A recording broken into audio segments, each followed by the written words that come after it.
टाळ टाळ टाळ विठाला विठाला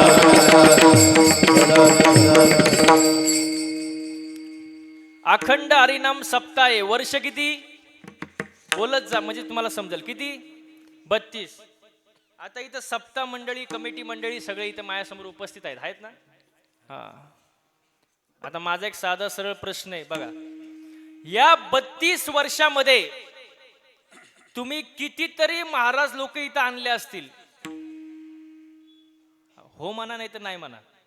हा कितीतरी महाराज लोक तुम्ही इथं आणले असतील. कितीतरी महाराज लोक वाट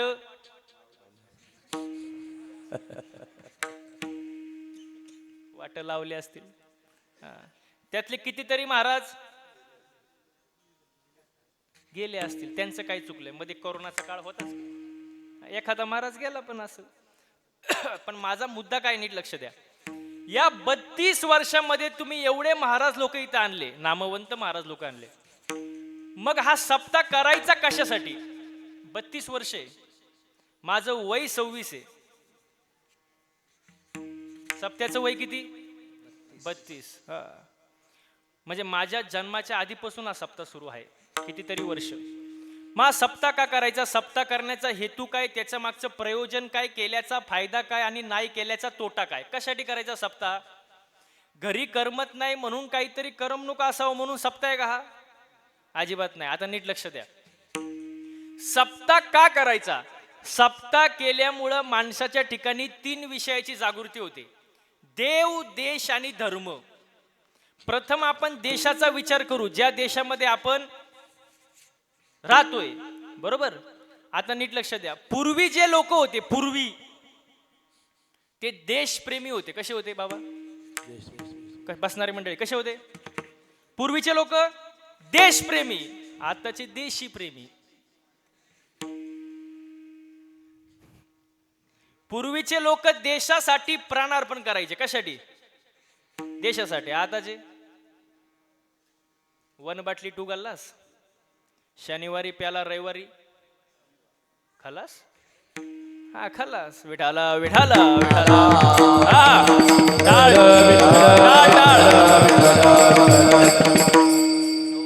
सोपं आहे महाराज बघा. आता इथं बाळा शाळेत जातो का. घाबरू नको अजिबात. शाळेत जातो ना. इंग्लिश मीडियम का मराठी. इंग्लिशला आहे का. मी पण इंग्लिश मीडियम मध्येच होतो. घाबरू नको अजिबात. शाळेत प्लेज आहे का. प्लेज प्लेज असतं माहिती आहे ना. सेमी आहे का फुल पूर्ण इंग्लिश मीडियम आहे का. हा मग प्लेज आहे ना. काय प्लेज आहे. जनगण मन नाही. प्लेज प्लेज आपण त्याला मराठीत प्रतिज्ञा म्हणतो. हा इंडिया इज माय. या मुलासाठी एकदा जोरदार टाळ्या वाजवा. वा वा वा. तुम्हाला सूचना समजली नाही पण समजेल हळूहळू. इंडिया इज माय. भारत माझा देश. भारत माझा देश आहे. शब्द किती सुंदर वापरलाय. भारत का आपला. शब्द काय वापरलाय माझा. माझं म्हटलं की प्रेम असतं. बसणारी मंडळी माझं म्हटलं प्रेम. जसं आपण म्हणतो गाडी. जरा मला आवाज येऊ द्या. गाडी अहो गाडी माझी. बंगला जमीन बायको अहो माझीच ना. माझं म्हटल्यावर प्रेम असतं ना. आता हे मंदिर आहे. मंदिर मंदिर कुठं माझं असतं का. मंदिर हा आपलं मंदिर. गावचं मंदिर सार्वजनिक. आपलं म्हटलं की ते सार्वजनिक झालं. जसं माझ्यासमोर हा माईक आहे. मी म्हटलं हा माईक जरा आपला आहे. मी म्हटलं माईक आपला आहे. माईकवाले म्हणतील महाराज तुम्ही कुठून आले. माईक माईक माझा आहे. माझं म्हटलं प्रेम. जसं भारत भारत माझा देश आहे. विठाला विठाला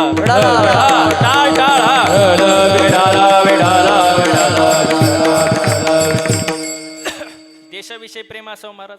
असं कीर्तनाला फ्रेश बसा. काही टेन्शन बेन्शन आहे का. महिला मंडळ माग काय टेन्शन आहे का. पुरुष मंडळी तुमच्यावर काय कर्ज बिर्ज कोण हो काय नाही ना. असं फ्रेश बसा. हो ते कर्ज ज्याच्यावर कर्ज तोच खरा मर्द. कर्जावाले म्हणतील आता शिक आधार देणारा महाराज भेटला. तसं काय. असं फ्रेश बसा. मला सांगा प्रवास करून कोण आलं. अहो कोण आलं. तुम्ही मी आलो, बरोबर का नाही? मी कसा दिसतोय तुम्हाला? हा, फ्रेश. तुम्ही कुठले? तुम्ही इथलेच का? मग तुम्हाला झालंय काय? असं फ्रेश बसा, काही टेन्शन मध्ये बसू नका महाराज. विठाला विठाला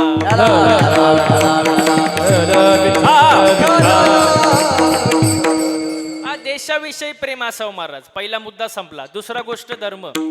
धर्म म्हटल्यावर लोकांना एकच धर्म आठवतो, मुस्लिम धर्म, ख्रिश्चन धर्म, बौद्ध धर्म, हिंदू धर्म. पण धर्माची व्याख्या काय? धर्मा माझी धर्म, स्वस्वरूपे राहणे हाची खरा धर्म. धर्माची व्याख्या साने गुरुजींनी सांगितली. काय सांगितली? खरा तो एकची धर्म जगाला प्रेम पावे. खरा तो एकची धर्म. वा वा वा. खरा तो एकची आणि जगाला प्रेमार पावे. साने गुरुजींनी सांगितले माणूस की हा आपला धर्म आहे. माणसाने माणसावर प्रेम करणे, माणसाने माणसाला मदत करणे आपला काय धर्म आहे. तो धर्म टिकवला पाहिजे ना. आता याचा पुढचा मुद्दा सांगतो तुम्हाला. आता इथं मंदिर आहे, मला सांगा आपला धर्म खरा टिकवला कोणी? हे मंदिर आहे, मंदिरावरती कळस आहे, कोणामुळं? छत्रपती शिवाजी महाराजांमुळं. मला सांगा शिवाजी महाराजांचं अवतार कार्य झालं नसतं, मंदिरावरती कळस राहिले असते का? दारापुढं तुळस. तुमच्या सप्त्याला 32 वर्ष झाले असते का? आजचा महाराज आला असता का? सप्ताच नाही तर महाराज कुठं? मग एक खरे उपकार कोणाचे? शिवाजी महाराज. आता आहे का? शिवाजी महाराजांचे मातोश्री कोण? जिजाऊ मासाहेब. जिजाऊ मासाहेबांनी चांगले संस्कार जर शिवाजी महाराजांवर केले नसते तर स्वराज्याची निर्मिती झालीच नसती ना. मग आता खरे उपकार कोणाचे? जिजाऊ मासाहेबांचे. त्यांच्याबद्दल किती सुंदर वर्णन आहे बघा. माझ्या जिजाऊची पुण्याई कशी आली ओ फळाला. माझ्या जिजाऊची पुण्याई कशी आली ओ फळाला. तो बापाचा बाप वाघ शिवबा जन्मला. तो बापाचा बाप वाघ शिवबा जन्मला. तो बापाचा बाप वाघ शिवबा जन्मला. तो बापाचा बाप वाघ शिवबा जन्मला. हे माझ्या जिजाऊची पुण्याई कशी आली ओ फळाला. माझ्या जिजाऊची पुण्याई, माझ्या जिजाऊची पुण्याई, माझ्या जिजाऊची पुण्याई कशी आली ओ फळाला. तो बापाचा बाप वाघ शिवबा जन्मला. तो बापाचा बाप वाघ शिवबा जन्मला. तो बापाचा बाप वाघ शिवबा जन्मला. तो बापाचा बाप वाघ शिवबा जन्मला. शिवनेरीवर शिवबा जन्मला. शिवनेरीवर शिवबा जन्मला. राजांचा अधिपती, राजांचा अधिपती. दैवत दैवत दैवत छत्रपती नामचा. दैवत छत्रपती, दैवत छत्रपती नामचा. दैवत छत्रपती. दैवत छत्रपती नामचे. दैवत छत्रपती. दैवत छत्रपती नामचे. दैवत छत्रपती. अंधार झाला टाळकरी. अंधार झाला दिवा पाहिजे. अंधार झाला, अंधार फार झाला दिवा पाहिजे. या देशाला जिजाऊचा शिवा पाहिजे. या देशाला जिजाऊचा शिवा पाहिजे. या देशाला जिजाऊचा शिवा पाहिजे. या देशाला जिजाऊचा शिवा पाहिजे.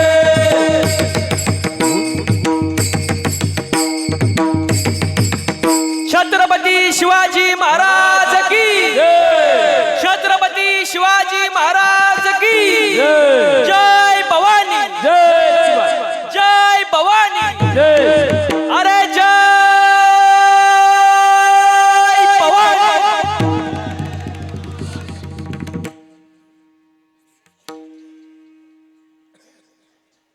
उपवास होता ना, मी समजू शकतो.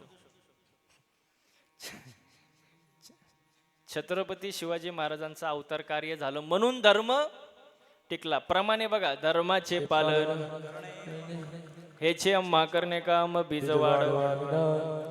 मग बसणारे मंडळी सप्ताह का करायचा? गेलं बॉम्बाला कीर्तन. देव, देश, धर्म, 3 विषयाच्या ठिकाणी जागृती होते म्हणून अखंड हरिनाम सप्ताह. वर्ष, दिवस आणि त्या दिवसाची सेवा कोणाच्या वाट्याला आली? कोण म्हणलं? वैभवच्या. होय,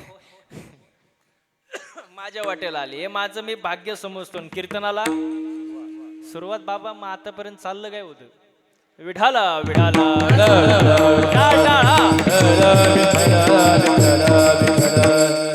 आजचा अभंग मागणी पर प्रकरणातील आहे, तुकोबारायांचा आहे. आता अभंगाला सुरुवात करण्याबुद्धी काही मुद्दे आहेत. अगोदर नीट लक्ष द्या. दुसऱ्याकडं मागण्यापूर्वी आपल्याकडं ते नसावं. नीट ऐका बरं का. दुसऱ्याकडं मागण्यापूर्वी आपल्याकडं नसावं. ज्याच्याकडं मागायचंय त्याच्याकडं ते जमलं काय? असं नीट लक्ष द्या. दुसऱ्याकडं मागण्यापूर्वी आपल्याकडं नसावं. ज्याच्याकडं मागायचं त्याच्याकडं असावं. ज्याच्याकडं मागायचंय त्याचं ते स्वतःच असावं. आणि जे मागायचंय त्याची आपल्याला गरज असावी. विठाला विठाला. आजच्या अभंगामध्ये तुकोबाराय देवाकडं मागतात, हेची दान देगा देवा तुझा विसर न व्हावा. तुकोबाराय दान मागतात. काय मागतात? की तुझा विसर पडू देऊ नको. आणि हे दान जर तू मला दिलं तर मी काय करीन? गुण गाईन आवडी. तुझ्या गुणांचा मी गुणानुवाद गाईन, पण कसं? आवडीनं. आपण कसं गातो? सवडीनं. तुकोबाराय कसे गातात? आपण कसं गातो? सवडीनं. त्याला किंमत नाही. गुण गाईन आवडी. आणि हेची माझी, हेच माझं सगळं आहे. मला दुसरं काही प्राप्तही करायचं नाही, जोडायचं नाही, एवढंच पाहिजे. मग तुकोबारायांना देव म्हणाले इथपर्यंत ठीक आहे, हे समजलं मला. पण अजून काहीतरी मागा ना. धन मागा, संपत्ती मागा, ऐश्वर्य मागा, मान मागा, प्रतिष्ठा मागा, काहीतरी. तुकोबाराय म्हणतात न लगे मुक्ती, धन. मला काहीच नको म्हणले. पैसा नको, पाणी नको, काही नको. आता नीट लक्ष द्या. पैसा आवडत नाही असा माणूस आहे का हो? कोणाला आवडत नाही त्याने हात वर करा. बाबाने मागा हात वर केलाय. अजिबात पैसा आवडत नाही म्हणतात. मी सप्ताह कमिटीला एक प्रश्न विचारतो. हा जो कार्यक्रम करताय तुम्ही 32 वर्ष झाले, बिन पैशाचा आहे का हो? जास्त बाहेर जात ना, मी इथलंच बोलतो. आता हे मंडप, हे साऊंड सिस्टीम, हे गायक वादक महाराज लोक, पैसा लागतो ना. बरं, पैसा आवडत नाही असं मला एक सांगा. आदमी कब तक धन के पीछे भागता है? जब तक उसका निधन नहीं होता तब तक धन के पीछे भागता है. माणूस आयुष्यभर धन धन धन करतो आणि मेल्यानंतर पत्रिकेवर काय लिहितात?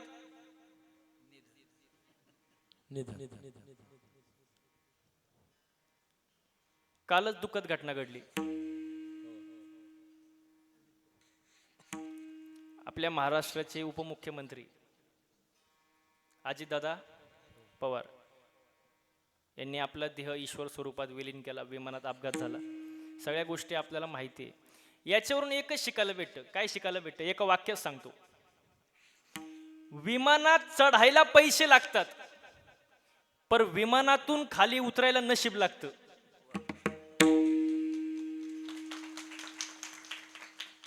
विमानात चढायला, पर विमानातून सुखरूप खाली उतरायला नशीब लागतं महाराज. सगळा प्रारब्धाचा खेळ मार. तिथं आपल्याला जायचं नाही, आपला विषय नाही तो. हो, त्यांना भावपूर्ण श्रद्धांजली अर्पण करतो महाराज. हो, पैसा आवडत नाही असा माणूस नाही महाराज. हा, आता नीट लक्ष द्या. हे मंदिर आहे, हे मंदिर आहे. आता मंदिराचं तुम्हाला एक गोष्ट सांगतो. मंदिर भी एक गजब की जगह है. मंदिर भी एक गजब की जगह है. वहां गरीब बाहर भीक मांगता है और अमीर अंदर भीक मांगता है. बाहेरच्या भिकाऱ्याचं 1-2 रुपयात समाधान होतं, पण आतला भिकारी देवाकडं कोटीनच मागत असतो. मग बसणारी मंडळी पटकन उत्तर द्या, खरा भिकारी कोण?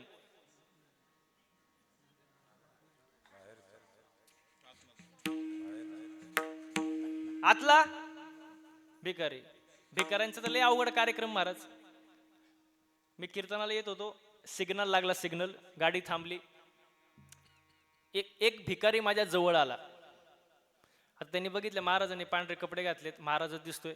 काचा जवळ आला, काच खाली घेतली मी. तो म्हणा लागला, महाराज. म्हणलं बोला. 1-2 पैसा द्या हो लेकराला, आशीर्वाद लागेल तुमच्या मुला लेकराला. 1-2 पैसा द्या हो लेकराला. मी म्हणलं एवढं गातोय, मी खिशातून 10 रुपयाची नोट काढली आणि दिली त्याला. म्हणलं जा. तो थोडं पुढे गेला, परत माग आला. मला म्हणला, महाराज अजून 10 रुपये द्या. मी त्याला म्हणलं, आता तर 10 रुपये दिले, परत कशाला पाहिजे? तो म्हणला, माझ्या मैत्रिणीला. मी म्हणलं, भिकाऱ्याला कुठं मैत्रीण असते का? भिकाऱ्याला कुठं मैत्रीण असते का? तो म्हणतो, काय बोलता महाराज, तिच्यामुळं तर भिकारी झालो. अरे असले भिकारी काय गावामध्ये? खरा भिकारी कोण? नाथ बाबा फार सुंदर वर्णन करतात. ऐके दरिद्राचे लक्षण, गाठी असता कोटी धन, ज्याचे संतुष्ट नाही मन, परम दरिद्र जाणतव तो. रस्त्यावरच्या भिकाऱ्याचं 1-2 रुपया समाधान होतं, पण ज्याच्याकडं कोटीनं संपत्ती आहे पण त्याचं मनच समाधानी नाही, त्याला आणखी पाहिजे, तो जगातला 1 नंबरचा भिकारी. तो 1 नंबरचा भिकारी महाराज. पैसा आवडत नाही असा माणूस नाही. आपला विषय इथं चालला होता, बरोबर?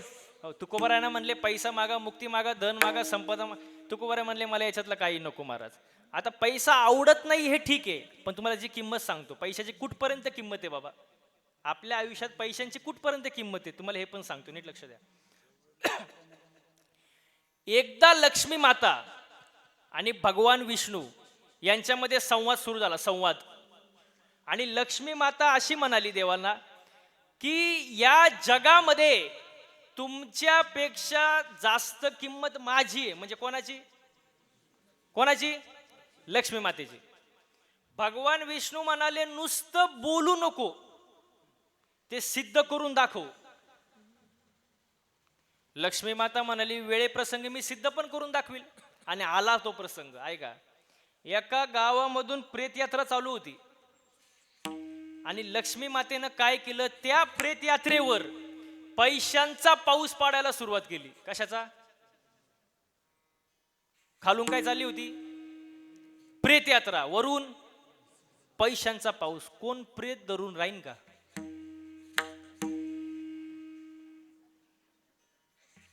काय अवघड विचारलं का? खालून काय चालली? प्रेत यात्रा, वरून काय पडतोय? प्रेताला धरून कोण राहीन का? बरं, ते प्रेताला जाऊ द्या, मरू द्या. समजा इथंच जर पैशांचा पाऊस सुरू झाला,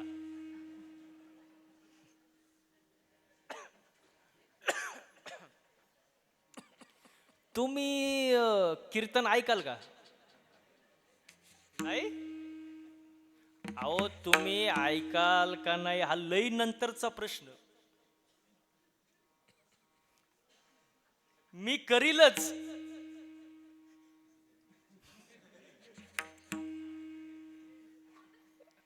पैसा मी काय समजून सांगते तुम्हाला, पैसा आवडत नाही असा माणूस नाही. ऐका, सर्वांनी प्रेताला सोडून दिलं आणि सगळे कशाच्या माग? पैसा गोळा करायच्या माग. आता नीट ऐका, लक्ष्मी माता देवाना म्हणली, बघितलं का माझी किंमत बघितली का? सगळे कशाच्या माग? पैशाच्या माग. प्रेताला सोडून दिलं, ही माझी किंमत आहे. भगवान विष्णू म्हणले समजलं मला, तुझी किंमत कळाली. पण त्याच्यात असा एक जण आहे, तो पैसा बघून उठलाही नाही, पैशाच्या माग गेलाही नाही. कोण?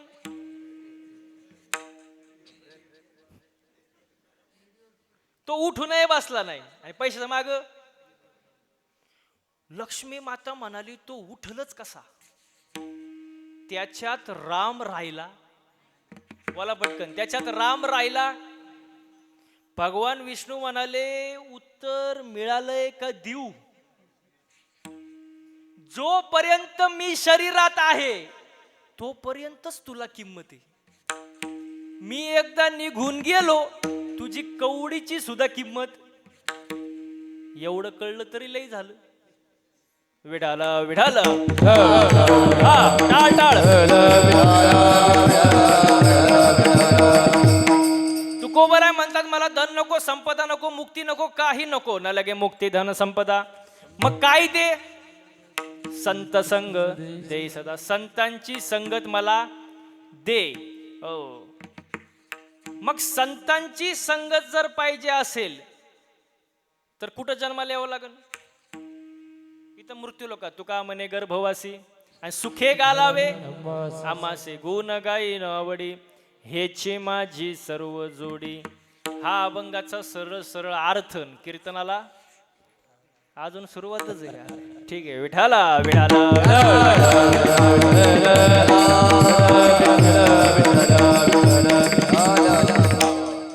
आता नीट आहे का? सुंदर असं मंदिर आहे तुमच्या गावामध्ये. कशाचं मंदिर आहे? गणपती बाप्पाचं. आता नीट लक्ष द्या. माझा एक प्रश्न आहे, फक्त मोकळ्या मनानं उत्तर द्या, अजिबात घाबरू नका. या जगामध्ये मंदिराची जास्त गरज आहे का हॉस्पिटलची? हो, डोकं खाजून उत्तर द्या मोकळ्या मनानं, आपल्याकडे लई टाइम आहे. मंदिराची गरज आहे का हॉस्पिटलची? मंदिराची. काही जणांना म्हणायचं हॉस्पिटलची, काही जणांना म्हणायचं मंदिराची. आता नीट लक्ष द्या. आपण जर आजारी पडलो, आजारी, तर आपल्या गावापासून ते दिल्लीपर्यंत हजारो लाखो दवाखाने आहे. आहे का नाही? अहो, आहे का नाही? आहे. म्हणजे शरीराचा दवाखाना आहे. पण आज 60% लोकांना मानसिक आजार आहे. मानसिक म्हणजे मनाचा आजार. कशाचा आजार? मनाचा आजार. म्हणजे मानसिक आजार. ते रस्त्याने जाताना पण असं टेन्शन मध्येच असतात. असं आलं तर तसं करू, तसं आलं तर असं करू. गाडी चालवताना पण विचारतच असतो माणूस. म्हणजे मानसिक आजार आहे. धून मे धून आपनी धून, पराया धून पापना पून. म्हणजे सगळं टेन्शन मध्ये. म्हणजे 60% लोकांना मानसिक आजार आहे. शरीराचा दवाखाना आहे, मनाचा नाही. मग हे काय? अहो, मनाचा दवाखाना म्हणजे मंदिर, जिथं माणसाचं मन रमतं ते मंदिर. म म्हणजे महानता, दी म्हणजे दिव्यता, र म्हणजे रम्यता. हा, हे ज्या ठिकाणी असतं त्याला काय म्हणतात? मंदिर. जिथं माणसाचं मन रमतं त्याला मंदिर म्हणतात. गणपती बाप्पाचं मंदिर आहे.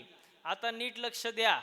गणपती, गण, अहो गणपती, जो तिन्ही गणांचा पती, तो. तीन गण कुठले? देवगण, मनुष्यगण. तुमच्याकडे पत्रिका जुळवतात का नाही? हा, मग त्याच्यात असतं ना कुठला गण आहे बाबा? हा, राक्षसगण, मनुष्यगण, देवगण.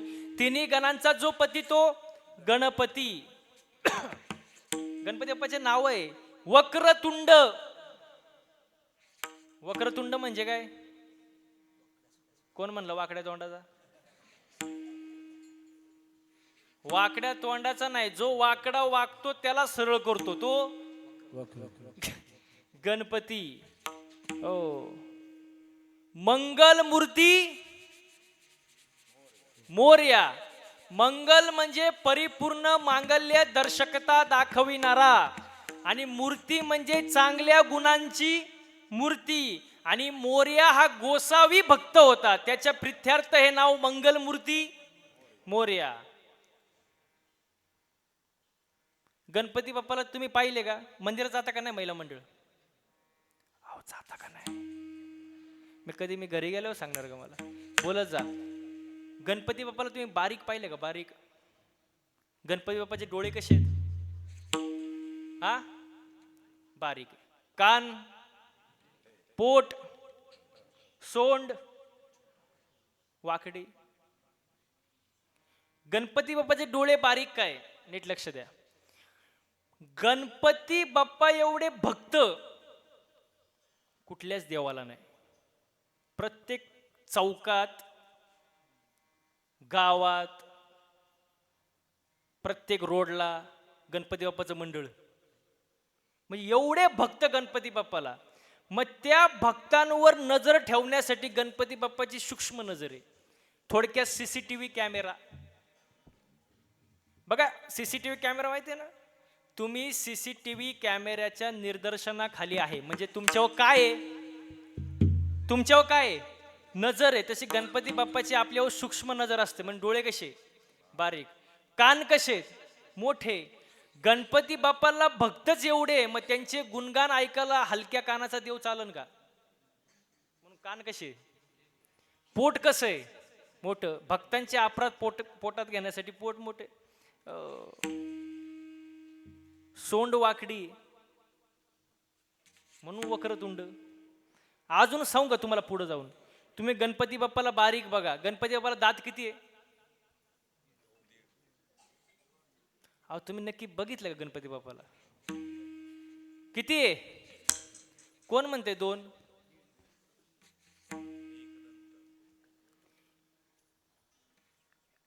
एक फुल आणि एक दीड आहे. दीड. एक अर्धाच आहे आणि एक फुल आहे महाराज. याचं कारण काय? आता त्याचे आपल्याला एवढा टाइम नाही, तरी मी थोडक्यात सांगतो. भगवान शंकर युद्धामध्ये होते, थकून आले. गणपती बाप्पाला म्हणले रस्त्यात थांबावा, दरवाजात. कोणाला आज सोडू नको, मी आराम करतो. परशुराम आले. भगवान परशुराम सगळ्यात रागीट देव. थोडं काय झालं की फणाच काढणार, एवढा रागीट. लय रागीट. आणि परशुराम गणपती बाप्पा म्हणले सर्व बाजूला. गणपती बाप्पा म्हणले मला म्हणतो काय?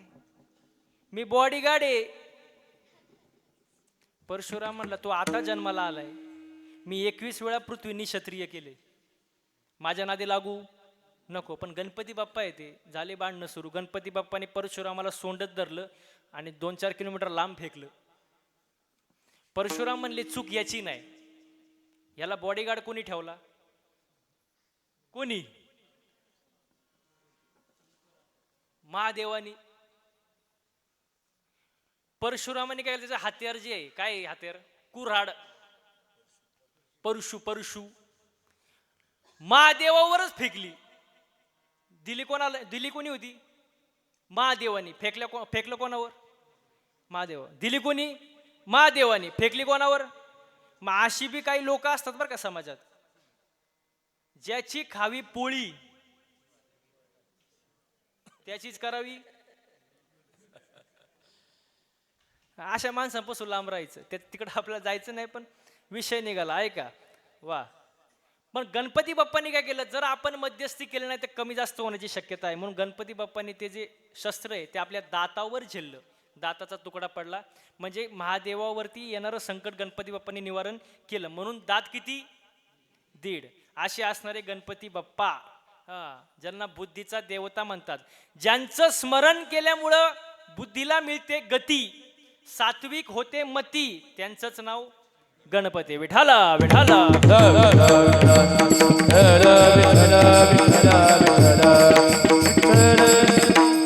मग गणपती बाप्पाचं हे मंदिर आहे. मागणीपर प्रकरणातील अभंग आहे महाराज. आजच्या अभंगामध्ये तुकोबाराय देवाकडे मागतात. माझा साधा सरळ प्रश्न आहे, महिला मंडळ तुम्ही मंदिरात जाता, काय मागता देवाकडं?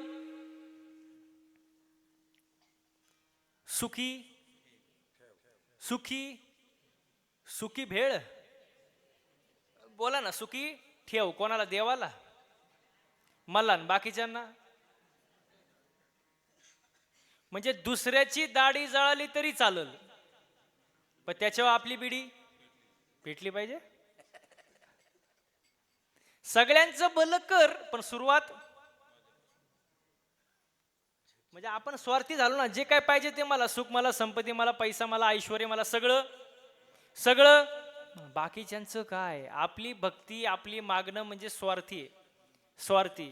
संतांचं तसं नाही महाराज. नामदेवरायांचं मागणं बघा, अकल्प आयुष्य माझ्या सकळा हरीच्या दासा, माझ्या हरीच्या दासाच्या कुळाला उदंड आयुष्य लाभू दे, मला नको. हे कोणाचं मागणं आहे? नामदेवरायांचं मागणं आहे. एकनाथ महाराजांचं मागणं बघा, प्रेम सुख दे, प्रेम सुख दे,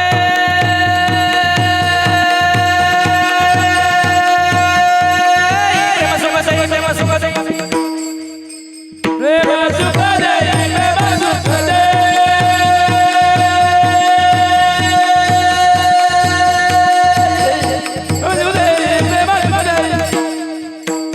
प्रेम सुख दे, प्रेम सुख दे, प्रेम सुख दे,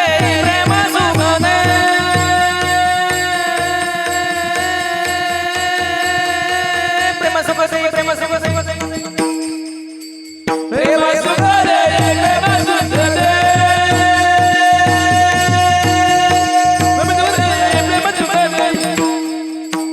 प्रेम विना नाही समाधान, समाधान, समाधान,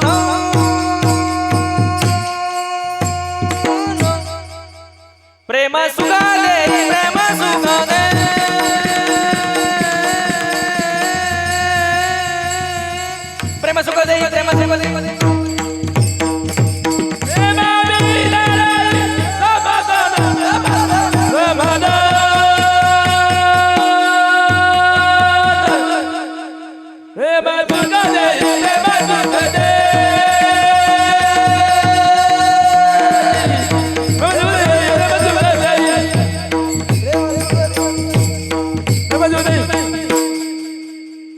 भरपूर प्रेम झालं महाराज. प्रेम सुख दे. तुम्हाला असं वाटत असेल आम्ही असं एकमेकावर का धावतोय बाबा, पण ते आमची प्रेम करण्याची पद्धतच तशी. प्रेम सुख दे, प्रेम सुख. प्रेमाविना नाही समाधान. आणि बसणारी मंडळी आज काय नाही माणसाला, हा समाधान नाही. काय समाधान आहे बाबा? बाबा आपली पहिली कुठेतरी भेट झालेली आहे वाटतं मला कीर्तनाला, आता ते आपण बोलू नंतर. हा, समाधान नाही माणसाला. काय समाधान आहे? इथं बसलेल्यापैकी अशी कोण बाई आहे बाबा की जिला वाटतं माझ्या शेजारणीचं कल्याण व्हावं? तिने हात वर करा.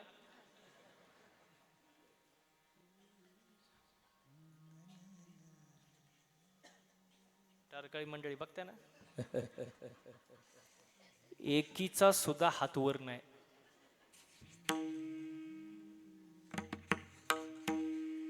आणि जेणे कोणी एकीने केला असेल चुकून, तिने सुद्धा हात खाली घ्या, कारण बाकीच्यांना माहिती आहे तुमच्या शेजार कोणी. आपलं मन दुसऱ्याचं चांगलं झालेलं पाहू शकत नाही. आणि मी नेहमी एक वाक्य सांगतो, एक वेळ माणसाने मळका असावं, मळक,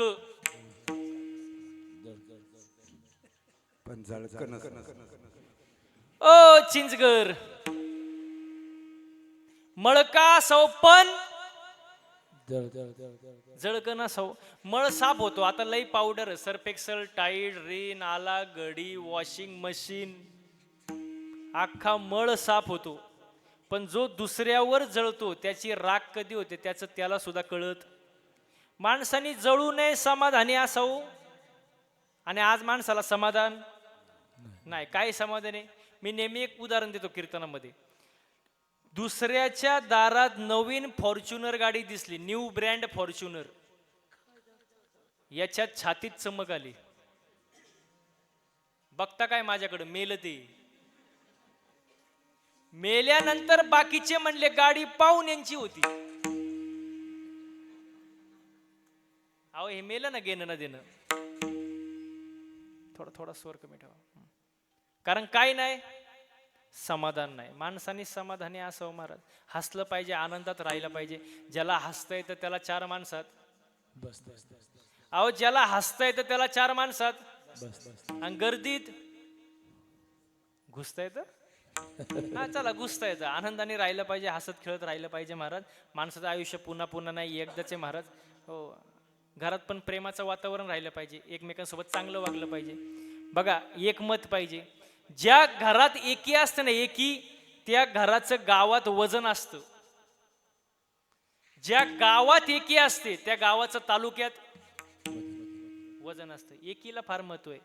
पण आता एकी नाही महाराज. तुम्हाला उदाहरण देतो. असं मोठं खटलं, खटलं कळतं तुम्हाला? खटलं समजतं ना, मोठं कुटुंब.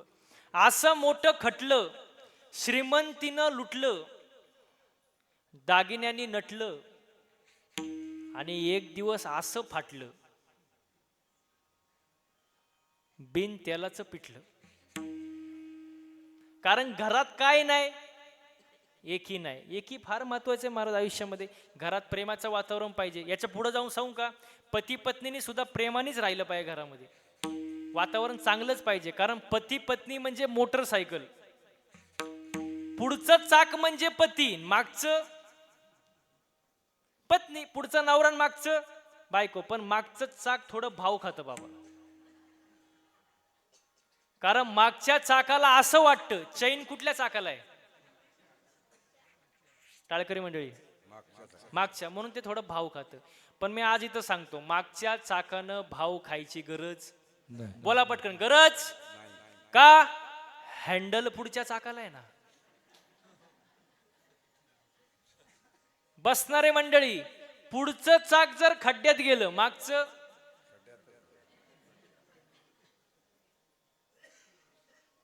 बाबा खड्ड्यातच जाणार ना. मग बॅलेन्स महत्वाचा आहे. एकमेकांना समजून घेतलं पाहिजे ना. हा, याच्या पुढे जाऊन सांगू का, अजून थोडं पुढं. बायको अशी असावी की तिने नवऱ्याकडे कधीच काही मागू नये. आता तरी खुश व्हा, तुम्ही मायाकच पाहत आहे. बायको अशी असावी तिने नवऱ्याकडे कधीच काही मागू नये. पण नवरा असा असावा तिला कधी मागण्याची वेळच येऊ देऊ नये.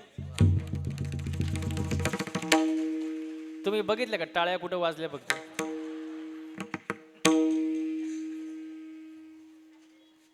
गेला बॅलेन्स.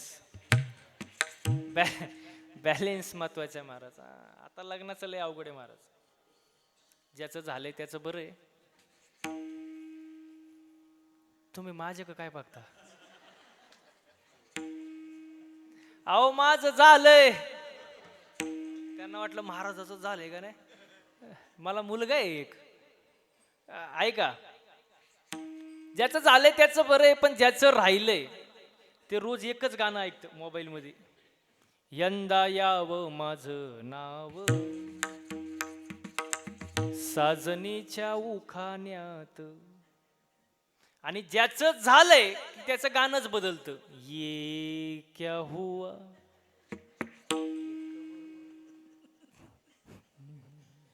कैसे हुआ, शादी का लड्डू खाए वो भी पछताए और ना खाए वो भी पछताए. अवघड आहे महाराज लग्न. पण माझं असं नेहमी म्हणणं असते, घरात आनंदाचं वातावरण पाहिजे. हो, कुठल्या संतांनी संसार सोडून द्या म्हणून सांगितलं नाही. संसारावरचं जे प्रेम आहे का ते थोडं कमी करा असं सांगितलं. संसार सोडायला नाही सांगितलं. उलट घरात वातावरण चांगलं पाहिजे महाराज.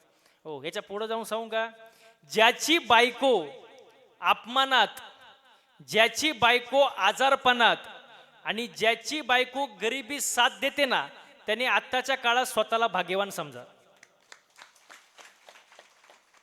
गरिबीत तुमच्या सोबत कोणी राहत नाही, आजारपणात तुमच्या सोबत कोणी राहत नाही आणि अपमानात कोणी तुमचा साथ देत नाही. पण अशा परिस्थितीमध्ये जर ती तुमची साथ देत असेल तर तिला चांगले दिवस दाखवण्याची जबाबदारी तुमची आहे महाराज. घरात वातावरण कसं पाहिजे? चांगलं पाहिजे महाराज. लोकांकडं लक्ष देऊ अजिबात लक्ष द्यायचं नाही. कारण आपली प्रगती गावाला आवडत नाही, आपली प्रगती शेजाऱ्याला आवडत नाही, आपली प्रगती तालुक्याला आवडत नाही, आपली प्रगती कोणालाच आवडत नाही. आपल्या पाठीमाग होणारी चर्चा ही सुद्धा आपल्या प्रगतीमुळेच होत असते. लोकांकडे लक्ष देऊ नका, अजिबात लक्ष देऊ नका महाराज. हो, बोलणारे बोलतच राहणारे, त्यांचं तोंड आपण थांबवू शकत नाही. फक्त आपल्याला काय करायचं हे आपल्याला माहिती पाहिजे महाराज. लोकांकडे लक्ष द्यायचं नाही महाराज. हो, आणि याच्या पुढे जाऊन सांगतो अजून एक वाक्य, नीट लक्ष द्या.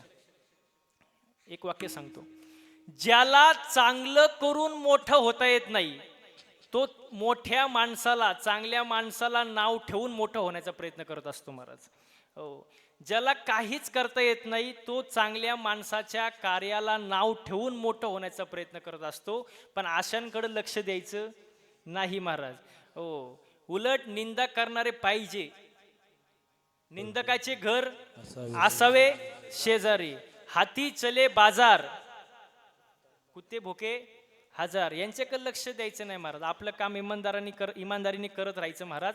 उलट जे चांगले कार्य करतात, जे चांगली माणसं आहेत, त्यांना मी एकच सांगतो, चांगल्या रस्त्याला गतिरोधक आणि चांगल्या माणसाला विरोधक हे असणारच. यांनी खचून जायचं नाही महाराज. आनंदाचं वातावरण ठेवा, एकमेकांना समजून घ्या, देवाची भक्ती करा. आजच्या अभंगामध्ये तुकोबाराय देवाची भक्ती करत असताना देवाकडे मागतात, दान मागतात.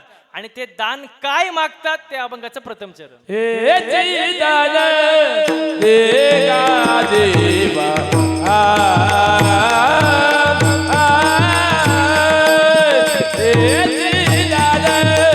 हे दान देगा देवा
हेचे दान देगा देवा तुझा विसर न व्हावा.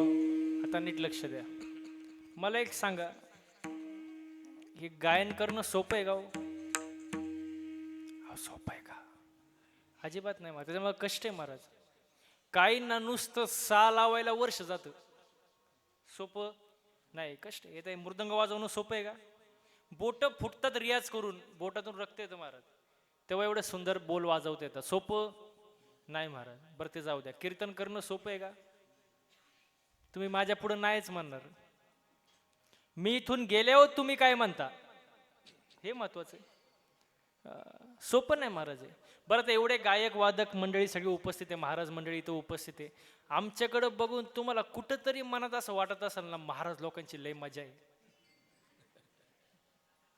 हा, थोडंफार मनात येणार ना. पण एक सांगू का तुम्हाला, मजा नाही सांगू का तुम्हाला. रॉकेट माहिती आहे का? रॉकेट रॉकेट कुठं उडतं? आकाशात. आपण काय म्हणतो, काय उंच रॉकेट उडतंय. रॉकेट काय उंच उडतंय, पण त्याचा माग धूर किती निघतो तुम्हाला माहित का रॉकेटला? अहो कोणाला? मग तसं आमच्याकडे बघून तुम्हाला मजा वाटते, महाराज लोकांची लय मजा आहे, वा वा वा वा वा. पण आमचा माग धूर किती निघतो आम्हालाच माहित ना. आता विषय निघाला म्हणून सांगतो.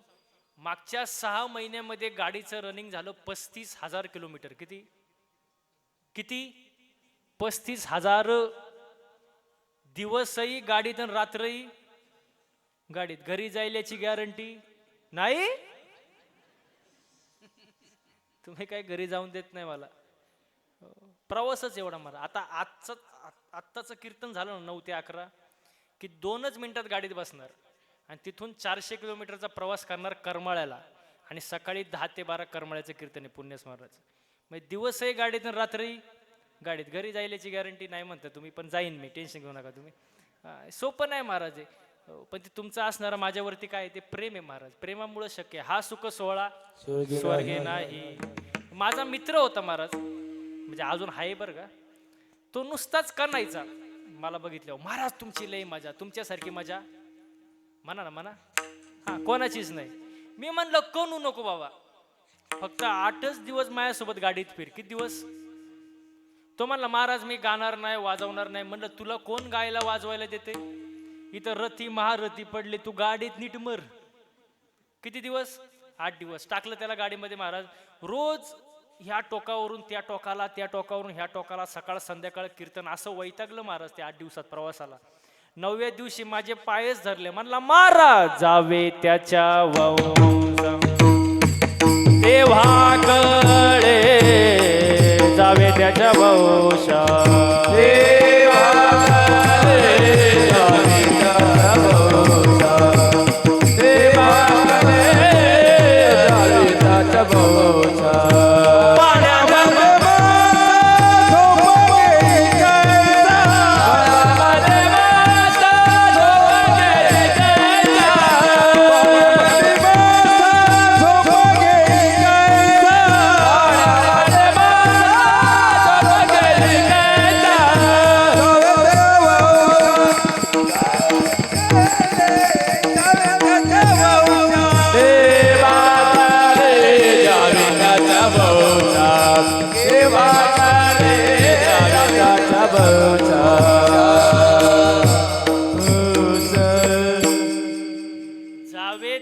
वंशा तेव्हा कळे. सोपं नाही महाराज.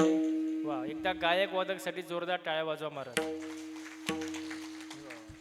सुंदर महाराज. म्हणून जीवनामध्ये आल्यानंतर हा आनंद कुठं तुम्हाला भेटणार नाही. स्वर्गीचे अमर इच्छिता ती देवा, मृत्यूलोकी व्हावा जन्म, नाचू कीर्तनाचे ज्ञानदीप लावू जगी. म्हणून इथं आनंद घेतला पाहिजे महाराज. मी तर म्हणतो परमार्थ सुद्धा तरुणपणातच. तना बागे बात नटे हरे कीर्तन, तना बागे बात नटे हरे कीर्तन, तना बागे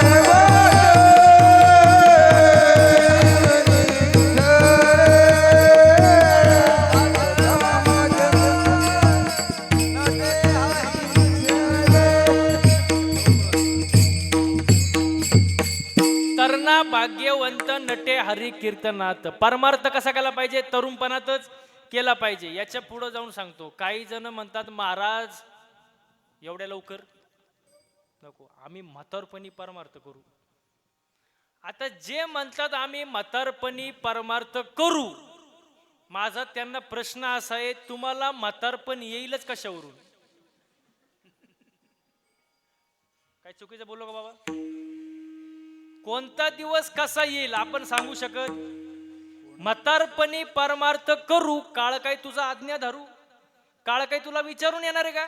अजिबात नाही. परमार्थ कसा केला पाहिजे? तरुणपणातच केला पाहिजे. हो, माऊलींनी ज्ञानेश्वरी कितव्या वर्षी लिहिली? 16व्या वर्षी.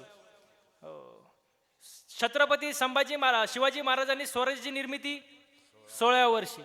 शंकराचार्यांनी गीतेवर भाष्य कितव्या वर्षी? 16व्या वर्षी. स्वामी विवेकानंदांनी देशात भ्रमण कितव्या वर्षी? 16व्या वर्षी.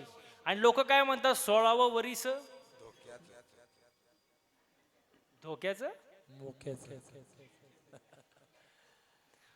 छत्रपती शिवाजी महाराजांनी 16व्या वर्षी तोरणागड जिंकला. 16व्या वर्षी. बाबा म्हणले धोक्याचं नाही, मोक्याचं आहे.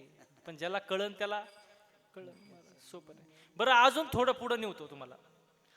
महाराष्ट्र ही संतांची भूमी आहे. मग आता आपल्या महाराष्ट्रामध्ये एवढे संत झाले, मला एखादा संत असा दाखवा, एखादा की ज्यांनी म्हातारपणी माळ घातली आणि तो संत झाला. बाबा म्हातारपणी 60 वर्षे 70व्या वर्षी माळ घातली त्यांनी आणि मग ते संत झाले. असा एखादा संत दाखवा मला, आहे का एखादा तरी? नाही महाराज. परमार्थ कसा केला पाहिजे? तरुणपणातच केला पाहिजे महाराज. परमार्थ करा, देवाची भक्ती करा, देवाचं नामस्मरण करा, जन्माला आल्याचं सार्थक करून घ्या महाराज. कारण हा मौका परत, life is not once more, आयुष्य हे एकदाच आहे. आंधळ्याच्या हातामध्ये जसा कावळा सापडावा तसा मनुष्य जन्म आपल्याला मिळाला आहे. मग त्याचं काय बघा, देवानी आपल्यावर उपकार केले, दिवसाला 24 तास दिले. किती? 24. मग त्या 24 तासामधले कमीत कमी 24 मिनिटं तरी देवाला दिलं पाहिजे ना. मग तेव्हा आपल्याला बोलता येईल मागे पुढे उभा. नाही तर आपल्याला तो अधिकारच नाही बोलायचा. हो बघा, देवासोबत पण भांडता येतं, देवासोबत पण भांडता येतं, पण त्यासाठी आपल्या कर्माचं नाणं खणखणीत असायला पाहिजे. तेव्हा देवासोबत भांडता येतं, देवाला नाव ठेवता येतं. आपलं कर्मच जर चुकीचं आहे, देवाला बोलून काय फायद्याचं आहे महाराज? अजिबात नाही. हा बघा, प्रारब्ध आपल्या हातात नाही, पण कर्म आपल्या हातात आहे. प्रारब्ध आपल्या हातात आहे का? नाही. देवाला चुकलं नाही. जगाच्या बापाचा जन्म जेलमध्ये झाला. कोणाचा? कृष्णाचा. एकाचा जन्म जेलमध्ये, एका जन्म राजवाड्यात, एका जन्म दिवसा बाराला, एका जन्म रात्री बाराला, एकाचा पावसाळ्यात, एकाचा उन्हाळ्यात, एकाचा दिवसा बाराला, एकाचा रात्री, एकाचा रात्री, एकाचा सकाळी. म्हणजे हे काय आहे? प्रारब्ध आहे. देवाला चुकलं नाही. हो, गाया वळणारा कृष्ण द्वारकेचा राजा झाला, पण त्याचा सक्का मित्र सुदामा पोये बांधायला फडकं नाही. ज्याचं त्याचं प्रारब्ध आहे. हो, प्रारब्ध बदलता येत नाही, ते चुकत नाही महाराज. एकाला 3 मुलं, एकाने लंका गमवली, एकाने कमवली, एकाला माहीतच नाही पडलं वाटण्या कवा झाल्या. कोणाला? कुंभकर्णाला. कारण हा गडी उठलाच नाही, आणि उठला त्याला तलाठी सापडला नसेल. आपल्याला काय माहिती, जाऊ द्या. पण ज्याचं त्याचं काय प्रारब्ध आहे महाराज. प्रारब्ध बदलता येत नाही. सोपं सांगू का अजून? कुंभाराने 3 मडकं केली. कुंभाराने एक मडकं धाव्याला वापरलं, एक मडकं दहीहंडीला वापरलं, एक मडकं घरी पाणी प्यायला वापरलं. कुंभाराचा काय दोष? ज्याचं त्याचं नाही समजलं का? एकच झाड आहे, झाडाची फुलं आहेत, त्याचे 3 हार केले. एक हार देवाच्या गळ्यात गेला, एक हार कीर्तनकाराच्या गळ्यात गेला, आणि एक हार प्रेतावर गेला. झाडाचा काय दोष? नाही कळलं? पाणी एक आहे, विहीर एक आहे, मोटर एक आहे. पाणी मिरचीला गेलं तिखट झालं, कारल्याला गेलं, उसाला गेलं, ज्याचं त्याचं नाही कळलं? अजून सोपं करून सांगू का? तरी ते हाच म्हणतात. एका माणसाला 3 मुलं, थोरलं दारू पिते, मधलं जुगार खेळते, लहान पोरगी घेऊन पळून गेलं. बापाचा काय दोष? ज्याचं त्याचं. अजून नाही कळलं का? एवढं सांगून जर तुम्हाला समजत नसेल ते तुमचं, त्याला मी काय करू शकत नाही, तुम्ही काय करू शकत नाही. प्रारब्ध बदलता येत नाही. प्रारब्ध जरी आपल्या हातात नाही, पण कर्म आपल्या हातात आहे. कसं वागायचं, कसं बोलायचं, कसं राहायचं, हे कोणाच्या हातात आहे? आपल्या हातात आहे ना. माणसाने कसं बोललं पाहिजे? चांगलंच बोललं पाहिजे. साचाने मवाळ मितले जैसे रसाळ, शब्द जैसे कळोळ अमृताचे. चांगलंच बोललं पाहिजे. वेची ते वचन जेणे राहे समाधान. आपल्या बोलण्यामुळं समोरच्याला समाधान मिळालं पाहिजे. माणूस रागात तर काही बोलून जातो. एक वाक्य सांगू का? राग आल्यानंतर ओरडायला ताकद लागत नाही, राग आल्यानंतर शिव्या द्यायला ताकद लागत नाही, राग आल्यानंतर मारामारी करायला अजिबात ताकद लागत नाही. राग आल्यानंतर खरी जी ताकद लागते ती शांत बसायला. कारण शब्द निघतात हृदयातून, पण अर्थ निघतात डोक्यातून. माणसाने विचार करून बोललं पाहिजे. कारण ज्यांनी जीभ जिंकली त्यांनी जग जिंकलं महाराज. हो, चांगलं बोला, चांगलं वागा महाराज. मी तर एका ठिकाणी असं वाचलंय, आता मध्ये रस्त्याने येतानाच वाचलंय. मी गाडीत अभ्यास करत असतो बाबा, आपल्याला टाइम भेटत नाही कार्यक्रमामुळे. तर त्याच्यात असं होतं, पुरुष आहे ना, पुरुष एका कानानं ऐकतात, म्हणा ना पुढचं म्हणा, दुसऱ्या कानानं सोडून देतात. आणि महिला मंडळ जे आहेत ना, ते दोन्ही कानानं ऐकतात.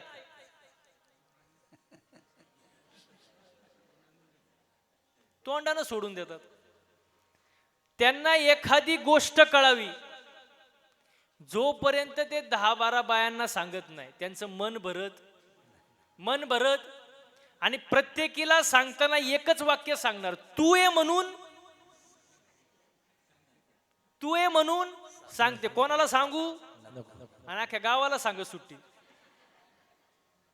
माझा याच्यातून सांगायचा मुद्दा काय आहे? जिथं बोलायची गरज आहे तिथं बोललंच पाहिजे ना. पण जिथं बोलायची गरजच नाही तिथं माणसाला मौन राहता आलं पाहिजे.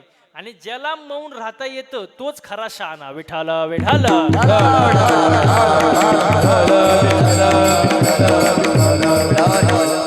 प्रारब्ध आपल्या हातात नाही, कर्म आपल्या हातात आहे. म्हणून चांगलं वागा, चांगलं बोला. परमार्थ करत असताना माणसाचं चालणं, बोलणं, राहणं, उठणं, बसणं, वागण्यात बदल झाला पाहिजे, तेव्हा परमार्थ होत असतो. हो, बदल होणं फार महत्वाचं आहे. बदल दोन प्रकारचे, एक असतो तात्पुरता बदल, एक असतो कायमस्वरूपी बदल. आता बदल कसा असावा? तात्पुरता बदल तुम्हाला सांगतो. कुत्र्याचं शेपूट नळीत घातल्यावर कसं असतं? सरळ. काढल्यावर त्याला कुठला बदल म्हणतात? तात्पुरता बदल. अजून तुमचा एक जवळचा बदल सांगू का? तुमच्या सर्वांचा जवळचा आहे, सांगू का? तात्पुरता बदल सांगतो. पांढरे केस काळे करणे. कोणता बदल आहे? परत ते पांढरे होणार आहे. मग तो बदल कुठला आला? तात्पुरता बदल. पण बदल कसा पाहिजे? कायमस्वरूपी. ऊसातून साखर निघाली, साखरेचा परत ऊस होतो का? कोणता बदल आहे? कायमस्वरूपी बदल. दुधातून तूप येतं का नाही? तूप कशापासून बनतं? पण त्या तुपाचं परत दूध होतं का? कोणता बदल आहे? कायमस्वरूपी बदल. परिसाचा स्पर्श लोखंडाला झाला, लोखंडाचं काय झालं? परत त्याचा लोखंड होतो का? कोणता बदल? कायमस्वरूपी बदल. माणसाच्या आयुष्यामध्ये बदल कुठला झाला पाहिजे? कायमस्वरूपी बदल होणं फार महत्वाचे. बदल भरपूर आहे, पण बदल कायमस्वरूपी झाला पाहिजे. परमार्थ करत असताना बदल फार महत्वाचा आहे. महाराज 2 तास कीर्तनात सांगतो ते ठीक आहे, पण बाकीचे 22 तास महाराज काय करतो हे महत्वाचे नाही. एखादा अभंग कमी पाठ असला तरी चालेल, एखादी चाल नाही म्हणता आली तरी चालेल, एखादा बोल कमी वाजवता आला तरी चालेल, पण आचरण सर्वात महत्वाची गोष्ट आहे महाराज. आचरण माणसाचं चांगलं पाहिजे महाराज. आचरण जर बिघडलं तर सगळंच बिघडलं महाराज. हो, आता आपल्याकडे वेळ नाही तरी मी एक 5 मिनिटं घेतो, जास्त घेत नाही. ऐका, 60,000 वर्ष तपश्चर्या केली होती. कोणी? विश्वामित्राने. किती वर्ष? 60. विश्वामित्राची दाढी आहे ना, दाढी जमिनीला टेकली होती. कोणाची? एवढी तपश्चर्या. वरती इंद्रदेव घाबरला. इंद्र त्याला वाटलं आपलं पद जातंय का काय, कारण तपश्चर्याच किती होती? किती? 60,000 वर्ष. इंद्र टेन्शन मध्ये बसला, त्याच्या दाढीला हात लावून. पुढून एक नर्तकी आली. नर्तकी इंद्राच्या पुढं. नर्तकी माहिती आहे ना? हा, तेवढं तर माहित असणार. ती नर्तकी इंद्राला म्हटली, इंद्रा, व्हाय आर यू नर्वस? असा तू नाराज का दिसतो बाबा? इंद्र म्हणला, प्रॉब्लेम इज डेंजरस. ती नर्तकी म्हणली, what is the problem? Indra म्हणला, प्रॉब्लेम इज कॉम्प्लिकेटेड. अरे झालं काय? इंद्र म्हणला, विश्वामित्राची 60,000 वर्ष तपश्चर्या झाले, माझं पद जाऊ शकतं. नर्तकी म्हणली, Indra, you do not take any tension. Tension वगैरे घेऊ नको, मैं हूं ना. नर्तकीने पायात चाळ बांधला, चाळ, आणि फक्त तो पाय जाऊन विश्वामित्रा पुढे जाऊन आपटला. अहो, डोळेच उघडले ना त्यांनी. तपश्चर्या किती होती? डोळेच उघडले. विश्वामित्र म्हणला, बस, तुम्हारे बिना मैं जी नहीं सकता. नर्तकी म्हणले, बावळटपणा करू नका, तुम्ही साधू आहात. तो म्हणला, तुम कुछ भी कहो, प्यार प्यार होता है. अहो, विश्वामित्र त्या नर्तिकेच्या मागे एवढा येडा झाला. विश्वामित्र तपया खानी, कुत्रा होनी हिंडे वनी, ऐसे भुलले थोर थोर तेथ जीव किती पामर. सांगण्याचा तात्पर्य, कितीही परमार्थ करा, कितीही, समाज प्रबोधनकार व्हा, भागवताचार्य व्हा, रामायणाचार्य व्हा, कीर्तन केसरी व्हा, चिंतन केसरी व्हा, आंतरराष्ट्रीय कीर्तनकार व्हा, काहीही व्हा, आचरण बिघडलं की सगळं संपलं. विठाला विठाला.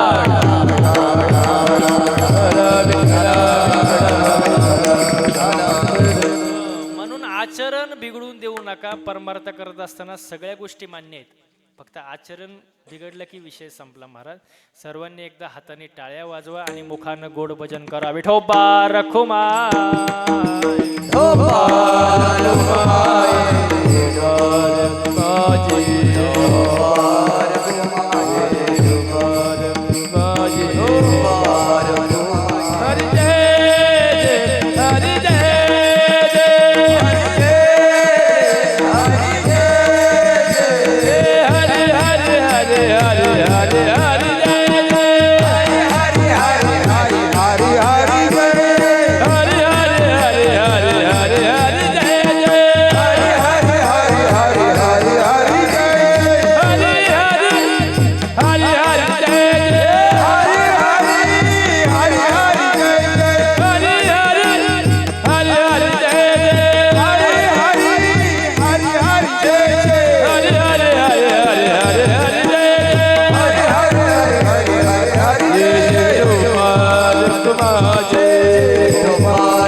तुकोबाराय दान मागतात, तुझा विसर पडू देऊ नको.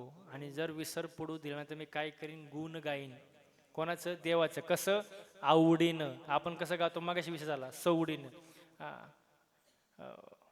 आणि याच्या पुढे जाऊन तुकोबा म्हणतो, मला मुक्ती नको, धन नको, संपदा नको, काही नको, फक्त संगत दे.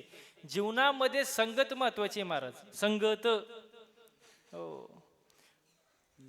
चुकीच्या पंक्तीत जर बसलो ना, चुकीच्या, तर पोट बिघडण्याची शक्यता असते. चुकीच्या पंक्तीत बसल्यावर. आणि चुकीच्या संगतीत जर गेलो तर आयुष्य बिघडण्याची शक्यता असते महाराज. संगत आणि पंगत जरा विचार करून केली पाहिजे महाराज. संगत जीवनामध्ये फार महत्वाची आहे. तुकोबा म्हणतात संगत द्या, पण कोणाची? संतांची द्या महाराज. हो. आणि त्याच्या पुढे जाऊन सांगतात, या सगळ्या गोष्टीचा जर अनुभव घ्यायचा असेल, हे जर सगळं भोगायचं असेल, तर त्याला गर्भवासाचं दुःख सहन करावं लागेल. पण ते दुःख सुद्धा आम्ही आनंदाने सहन करू, सुखाने जन्माला येऊ. हीच गोष्ट अभंगाच्या शेवटची.